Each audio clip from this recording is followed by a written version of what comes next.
Welcome to the Democracy Exchange. My name is Rachel Pulfer, and I'm the Executive Director of Journalists for Human Rights, or Journalists for JHR, Canada's leading media development organization.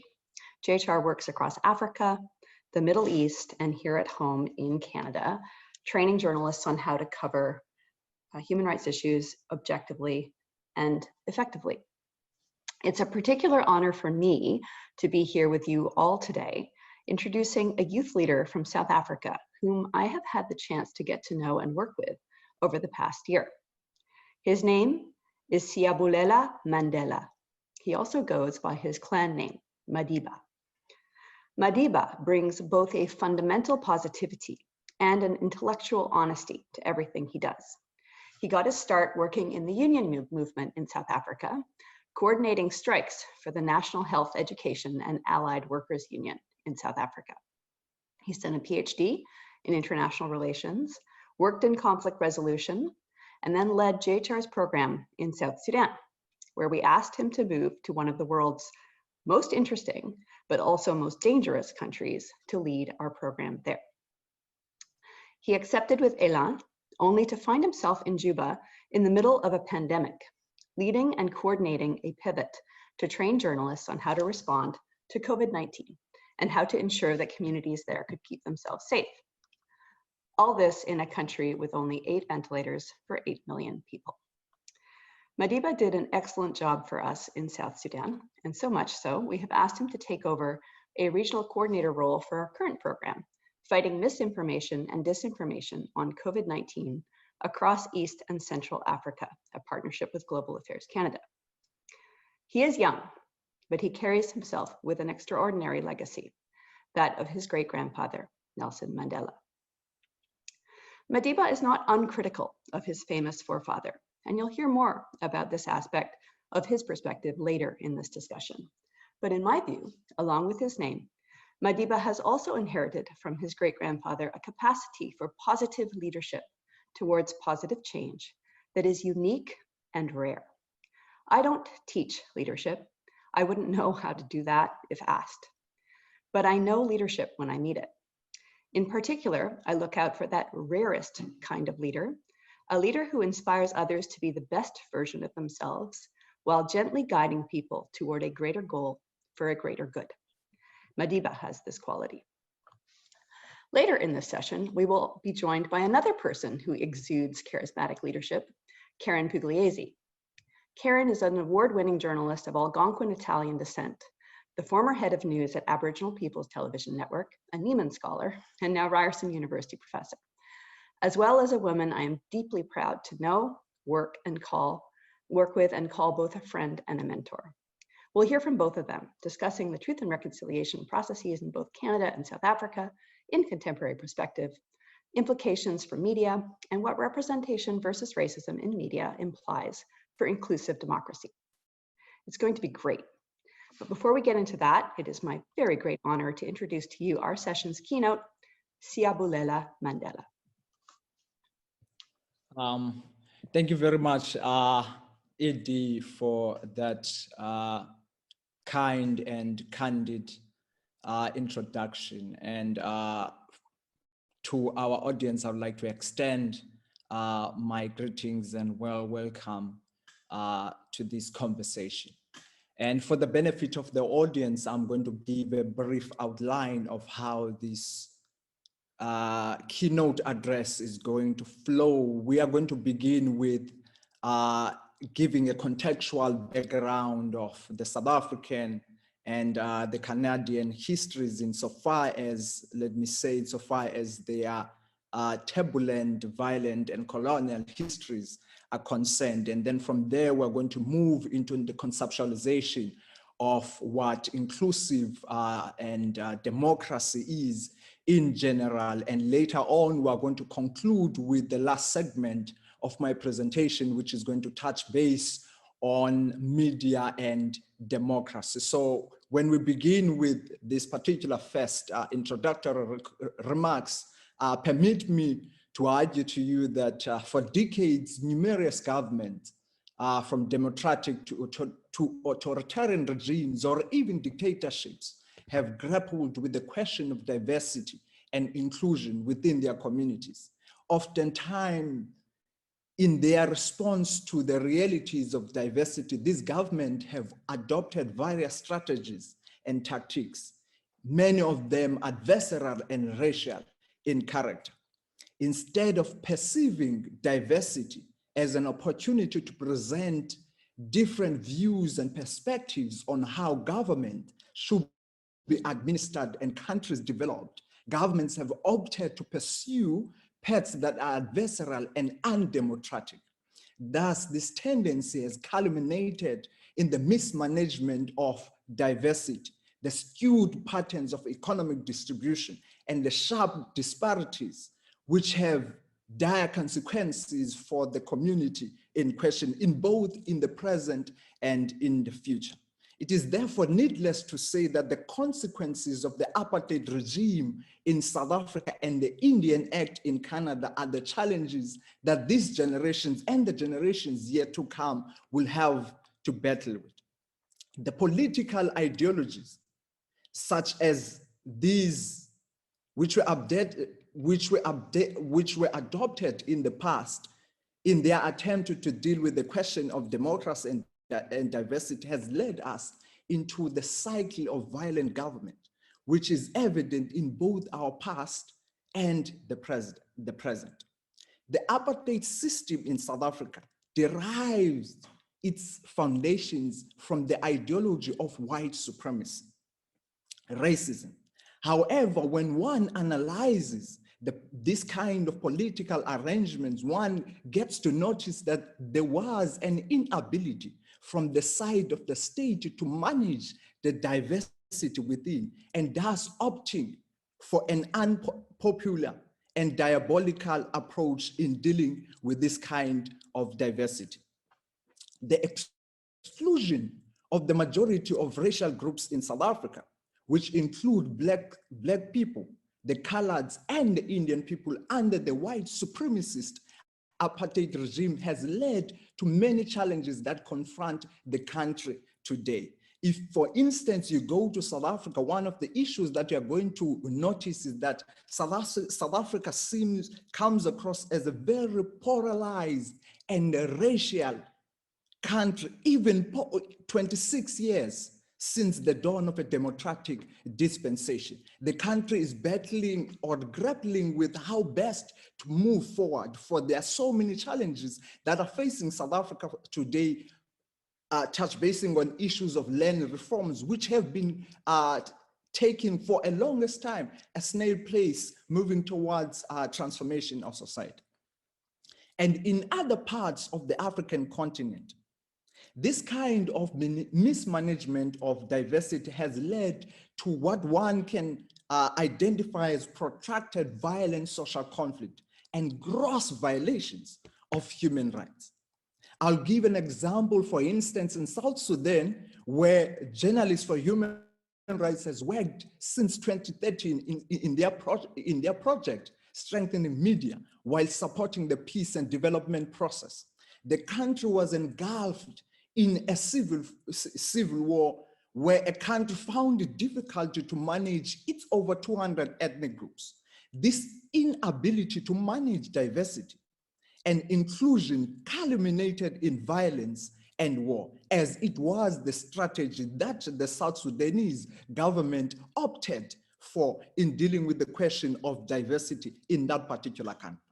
If we're moving into another context, I'll draw you to the Rwandan context, where in Rwanda we saw the genocide of 1994 between the Hutus and the Tutsis, which not only led to the gross violation of human rights, but to a loss of almost 1 million lives in less than 100 days, and violence that would reverberate in that particular country till to this day.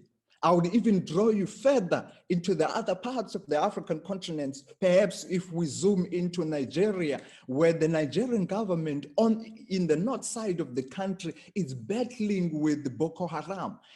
And oftentimes the foundation of that particular conflict is a question of inclusion and diversity in that particular democratic country. So allow me therefore to present to you a snapshot of an analysis and perhaps also a comparison of both the histories of South Africa and Canada, and later conclude by drawing parallels on contemporary issues evident in both of these countries. When it comes to Canada and how this particular country has battled with the question of diversity and inclusion, we are going to probably go back as far as the era of the Indian Act in Canada. The Indian Act was initiated in 1987 and was introduced in an attempt to assimilate the indigenous groups in the culture and the political systems practiced by the settler community. The Indian Act in Canada, I would argue that it was more than a body of colonial legislative laws that for centuries has governed every aspect of the indigenous communities. Like the apartheid system in South Africa, the Indian Act of 1876 as a colonial enterprise was very oppressive and violent in its own character. And some of its violent outputs, which I'm going to mention for the benefit of this presentation, is an issue of the land dispossession process and the creation of the Land Reserves Act of, or what became known as the BDN Act of 1867. And the second violent output of this particular kind of political arrangement is the residential school system, which was created to assimilate the indigenous children into the European or into the Euro-Canadian culture from as far back as 1880s. And when you look at this, look at some of these violent outputs which I have decided to include in this presentation, you're going to understand that instead of finding ways in which the Canadian government could deal with the question of diversity in that particular space, they've opted for an adversarial policy, which is very colonial and violent in nature, and adopted a series of these laws which became known as the Indian Act. So now if we're going to go further and try to bring about a comparison between the Indian Act and the apartheid regime in South Africa, I'm going to argue to you that in South Africa, the apartheid system was introduced in 1948, decades after the Indian Act was introduced in Canada. And its foundation was the ideology of white supremacy and racism, not so distinct to the Indian Act in its own foundation. This political system called the apartheid, in many respects, was informed by the Nazism under the Hitler rule in Germany.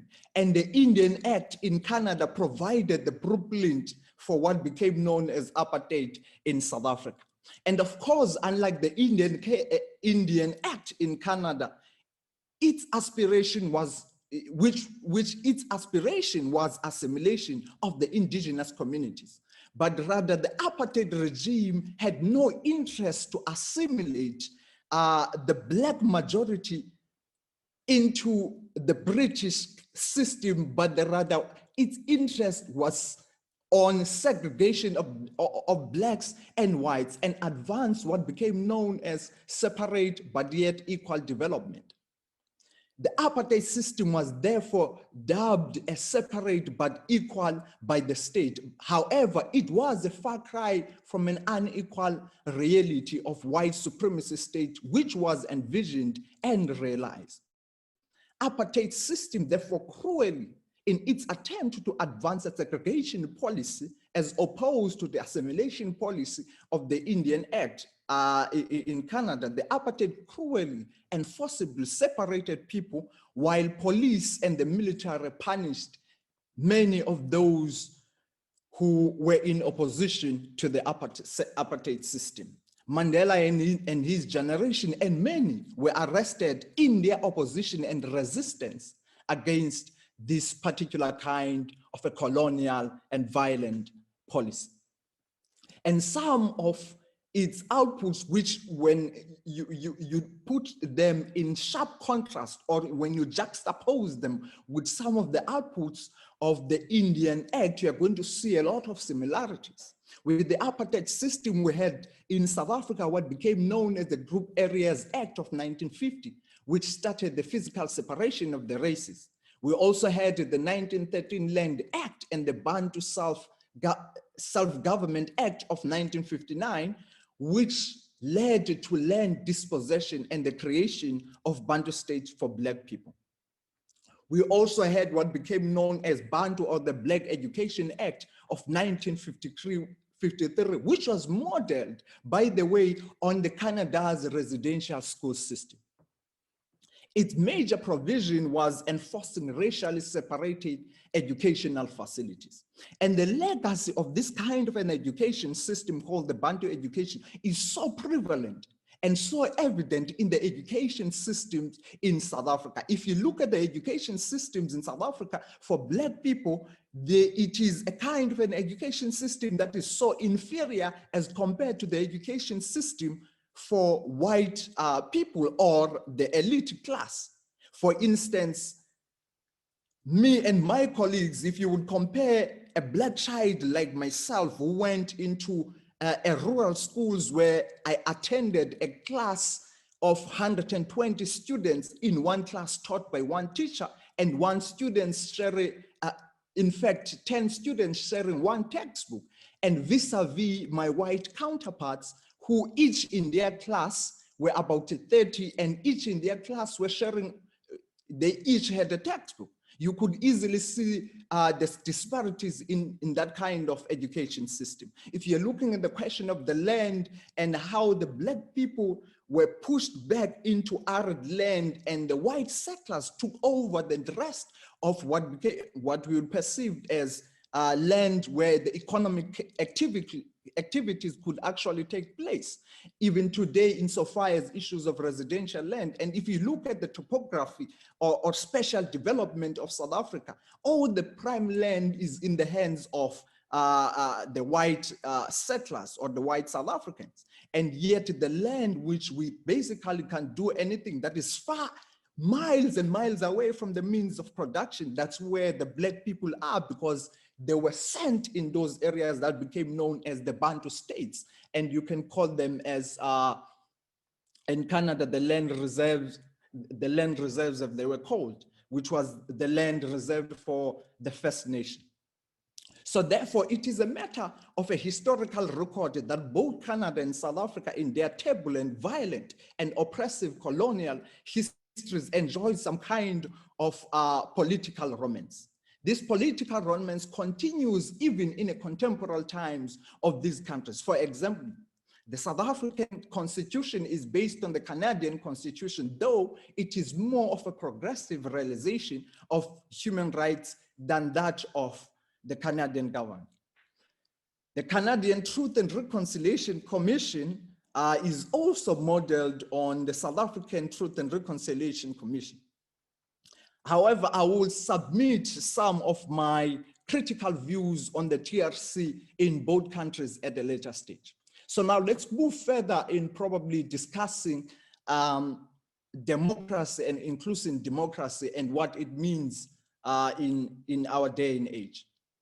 Perhaps the most simplest conceptualization of democracy, which might be acceptable for the benefit of this audience, is one that was probably taken from Abraham Lincoln's address of 1964, which basically defined democracy as the government of the people, for the people, and by the people.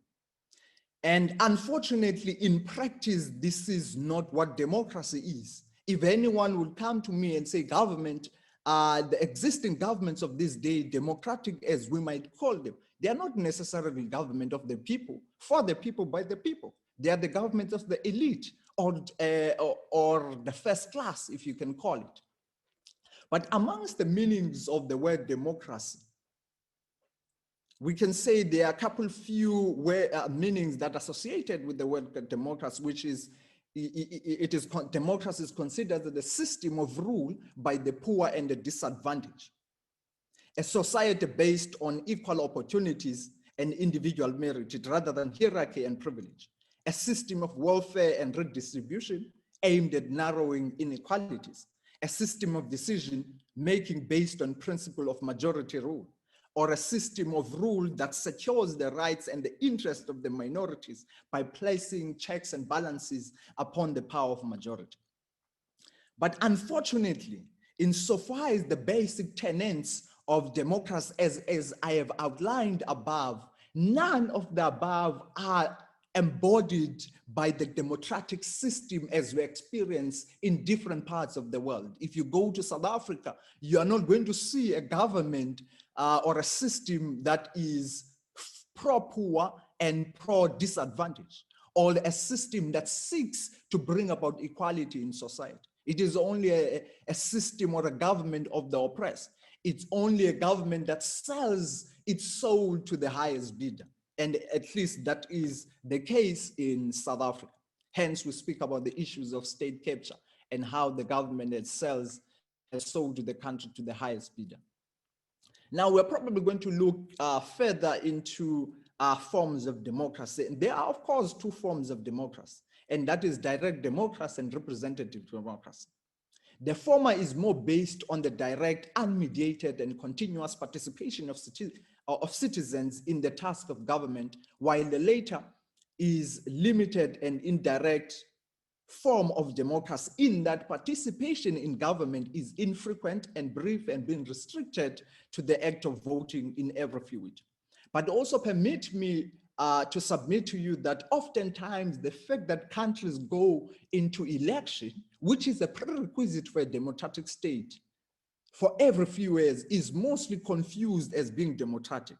There are many regimes that go into election. The fact that they hold election doesn't necessarily mean that they have democracy. And Zimbabwe is one of the case in point, where the country has been constantly going into unfair and unfree elections, and yet it is called a democracy. Now, when we look further into what a representative democracy is, I'm going to argue to you that for the benefit of this presentation, I'll focus mostly on the popular forms of democracy, which is representative democracy. Representative democracy is indirect in that the public do not exercise power themselves. They merely select those who will rule on their behalf. This form of rule is democratic only insofar as representation establishes a reliable and effective link between the governed, the government and the governed. This is sometimes expressed in the notion of an electoral mandate. Unfortunately, oftentimes what we find ourselves in this representative democracy is the fact that it is difficult to hold those that we have elected into positions of power to assume or to deliver as per the mandate of the people.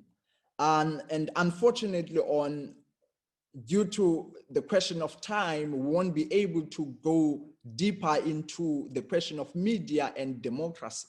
But I'm going to submit probably a few points on the question of media and say within democratic state, the media is supposed to facilitate full and open debates on important issues in public sphere.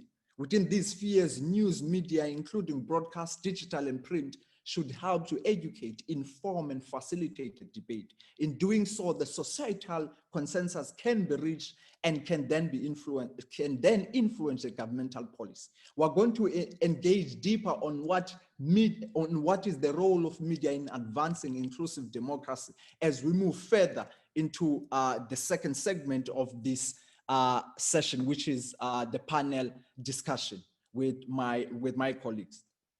I will also add, while we still have time, that the media is also expected to perform a watchdog function, scrutinizing and holding to account the government and also representing the opinions of the public. In order to do this, the media strives to be objective. All the media should be objective. And that is to say, the aim of the media is to provide neutral and truthful information, untainted by the political bias. Thank you so much, Madiba.